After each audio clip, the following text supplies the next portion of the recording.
Hello and welcome back to Building a Space Elevator again, episode 28. Alright, so time to report on how far we've gotten from the base. And that is now 53 kilometers away. So, the unfortunate news about this whole build is that it's getting pretty bad in terms of loading into the game. So, it can take me several tries to load in, and it would either immediately crash, freeze, or the case may be, and then we have to reload and try to find a sweet spot to get back into the game. Reason being is because of this whole rail system. So for whatever reason, the welding rig, tends to break the rail system in half or snap it, and it just lags up the game, freezes it, and crashes my computer a bit. Well, not really my computer. I did get some graphic card warnings, but that's about it. Not much to worry about, I guess, right?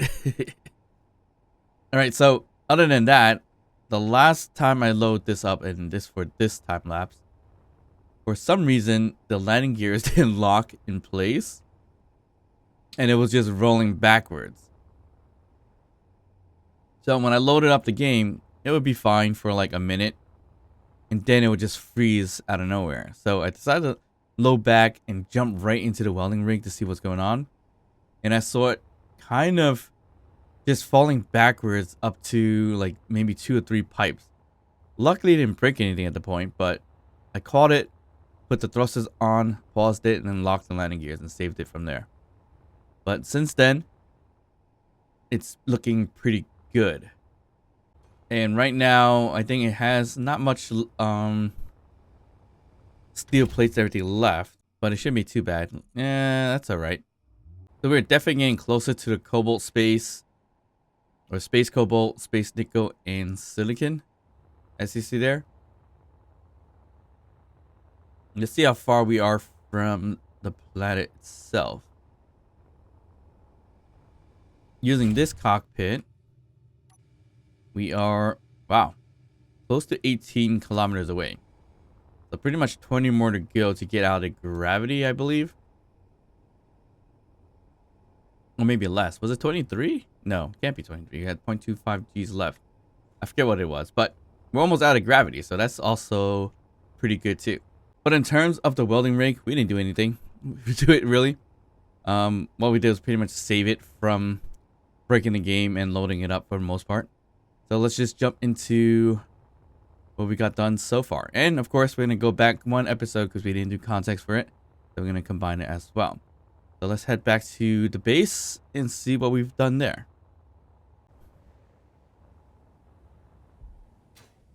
All right, so we're back at base, and for some reason, there's 26k of iron here. So we're going to probably try to save this amount. I don't know how this got here. Something broke, maybe? That's a pretty large chunk of iron. So not exactly sure how that kind of worked. Alright, so there's that. So in the last episode, we focused mainly on finishing up the hydrogen ship that we're going to bring to space along with the drill mining ship here.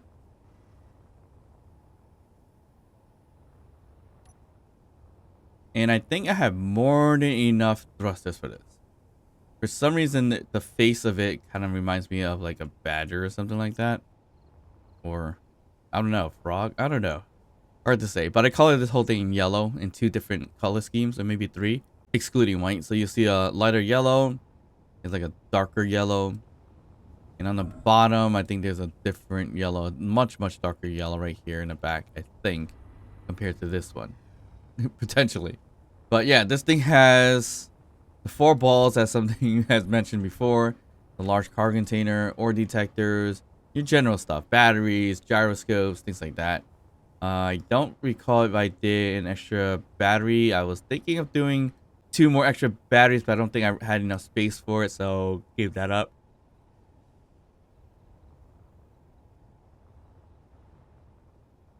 And in order for this to not look like a brick, I left a lot of things exposed, which is a good and or bad thing. It's good design-wise, bad thing if we get shot down.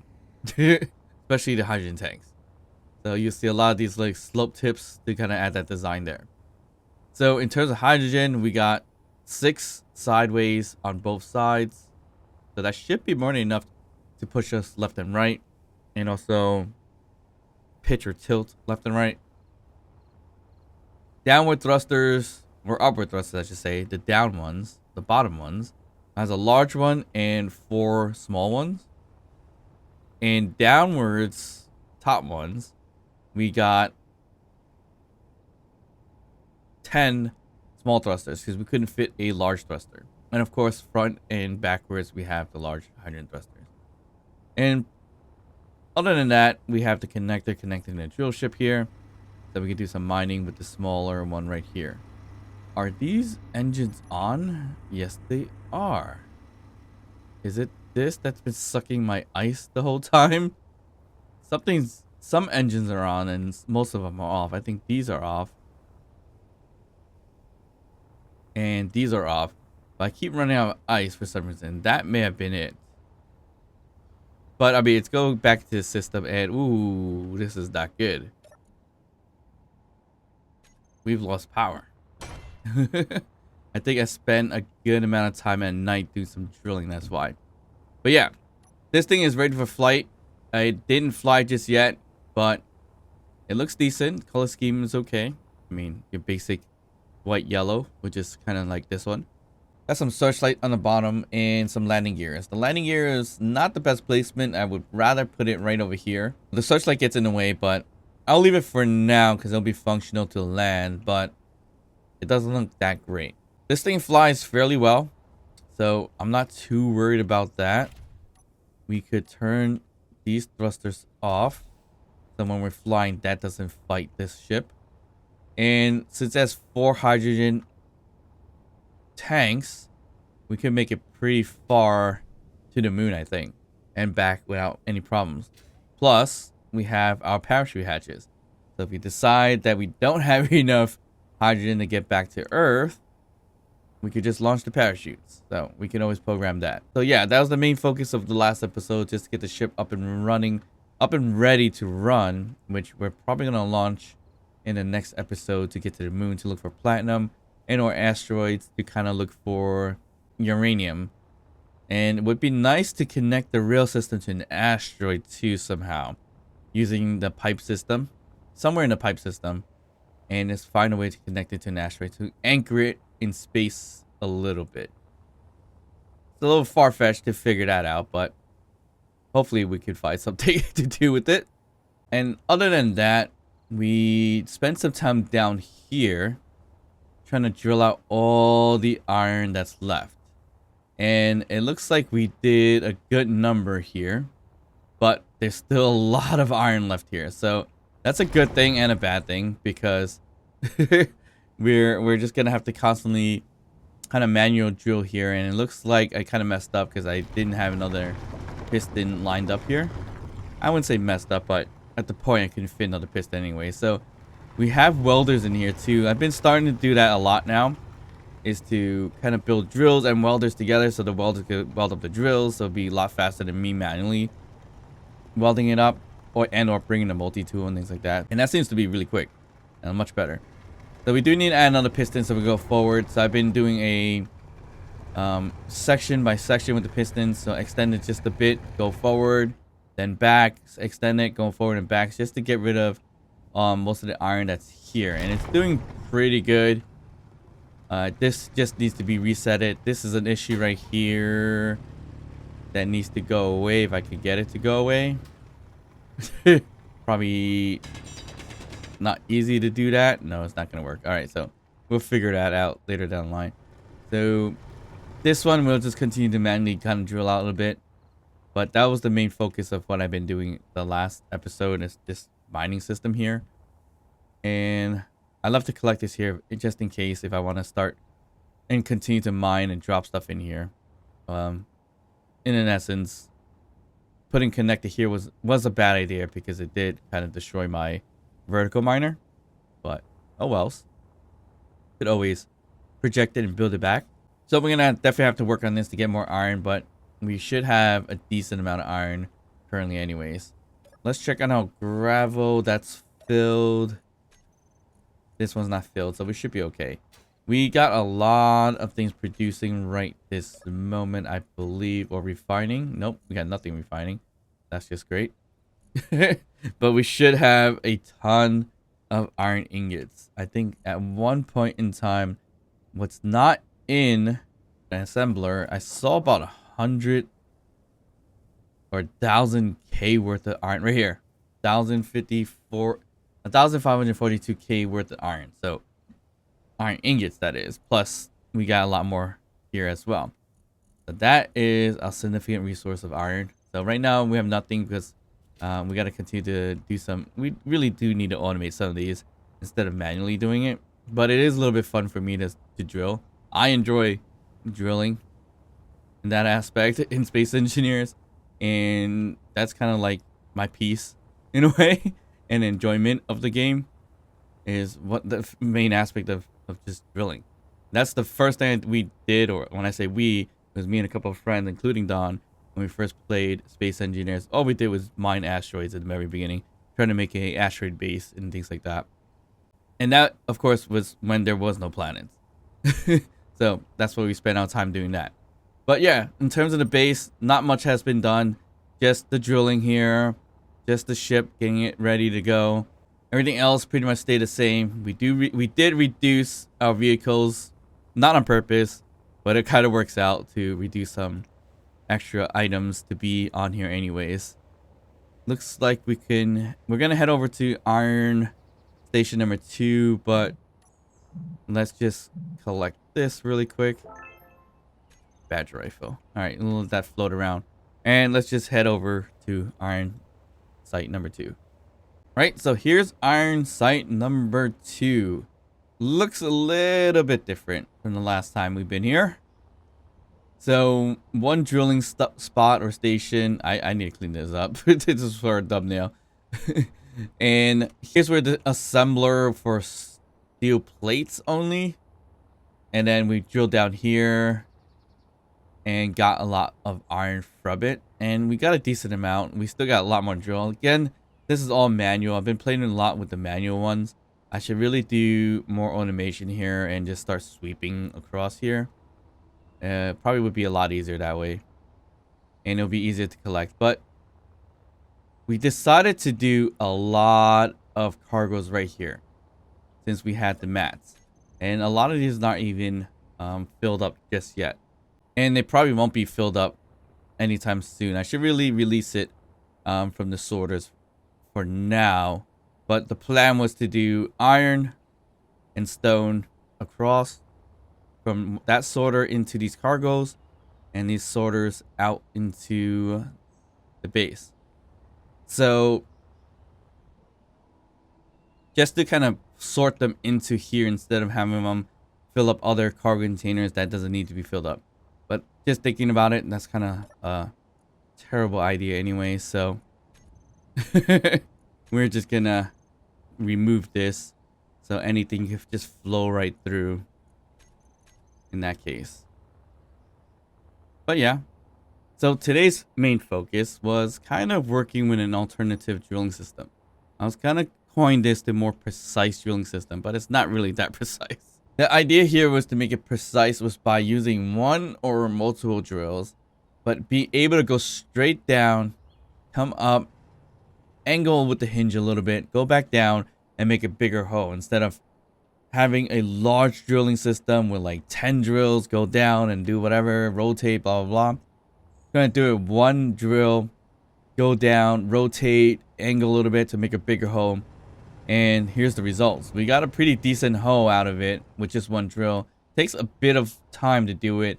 You could automate it for sure with some timers and event controllers and things like that, but I did it a little bit manual just for now, just to kind of see how it goes. And it worked out pretty well.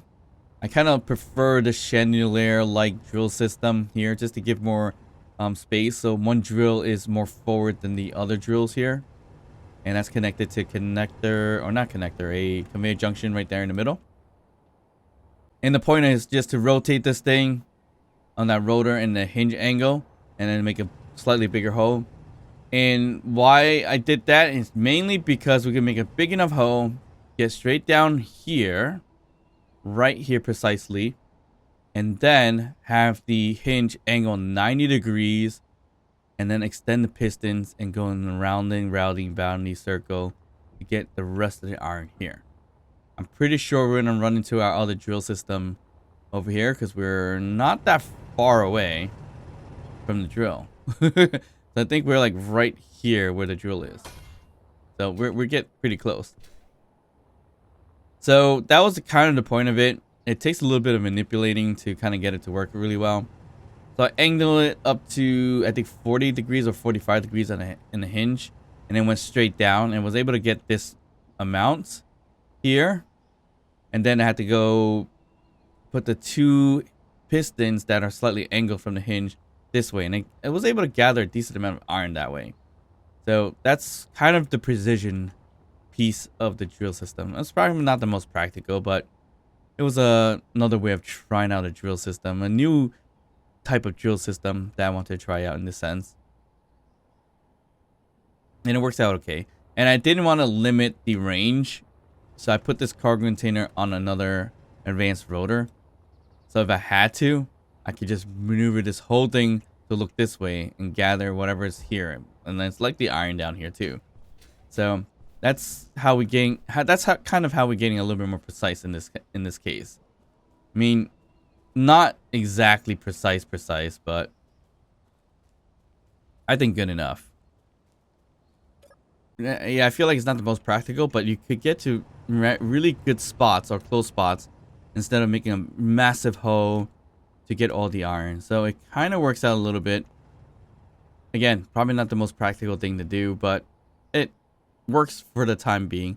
But it's not low enough, so I actually need to add another piston or two right over here, so we can go deep enough, because we get stopped right up to here with the drill. Actually, it looks like one more piston would do, but we'll probably add another one, two more, just in case, and then continue to drill out that iron right over there. I mean, if I really wanted to, I'll just make a big old circular drill system, rotate slowly, and dig out a bigger hole here. I mean, it will collect a lot of stone too, but it also will collect the iron as well. But I don't know. What do you think? Being more precise in getting the iron, or just make a massive hoe to gather both stone and iron is more practical? I feel like the bigger drill system to get the stone and iron is more practical, but I don't really need the stone. I'd rather have just the iron, to be honest. So that's why I would prefer to do something like that. But anyways, let me know down in the description. No. But anyways, let me know down in the comments below, what is your ideal process? Big hoe, or just being a little bit more precise in getting the main resources, the ores in this case. Alright, so that's pretty much it. Our ice lake, nothing has done, or nothing much has been done there. I don't know if we needed more iron, but it looks like we killed a lot of our hydrogen. Hopefully it's not from that ship being connected, but then again, we haven't been connected for too long anyway. So we probably have something else running hydrogen engines too. Hydrogen tank seems full, so that's not a bad thing. And we have ice here in our H2 and O2 H2 generator, so it shouldn't be too bad. We got tons of ice roaming around actually, so no, we are definitely okay. And yeah, we can stretch this thing pretty far down too, and it will look pretty decent. We're wasting a lot of energy on all our drills being on, for sure. So I don't think I didn't know about that. I definitely know and noticed that I'm wasting energy, but we have renewable energy with the sun, so we should be all right. All right, okay. So all this talking, pretty sure our welding system has gone a little bit further. So let's just take a look and end from there. All right, so it looks like everything is moving along. I really wish there was some kind of asteroid around. I could just anchor it here. Or, I mean, I could build it out and use a connector and build out a space station in that sense to anchor it too. Or maybe a pit stop. Do we need a pit stop? Probably not. It would be kind of ridiculous to need a pit stop here, I guess, right? I mean, space elevator, you're just going to keep going until you reach space, or in this case, the moon. So I think we should be okay in that case. All right, so what's left in here? No more steel plates. So this thing is going to stop. And we're going to have to do that behind the scenes type of deal. And connect it to a connector. But that could be done at a different time. Actually, let me just grab some steel plates really quick. So at times, this is what I would do. Collect some steel plates, put in the welder, or put in the cargo system. And then move it a little bit forward until we can connect into the connector. And then load this thing up all over again with the massive amount of steel plates and all the other items. So try to get 40k, 40k, 40k, 40k. We leave computers because we don't need that much computers. And then we fill up the rest of the cargo containers with steel plates, which is roughly 160k, I want to say. Okay, so I'll do it off camera, fill it up and everything like that. So that should be it for today's episode. Hope you guys enjoyed it. If you did, you guys know what to do. Like, subscribe, drop a comment down below, and I'll see you guys next time. Bye.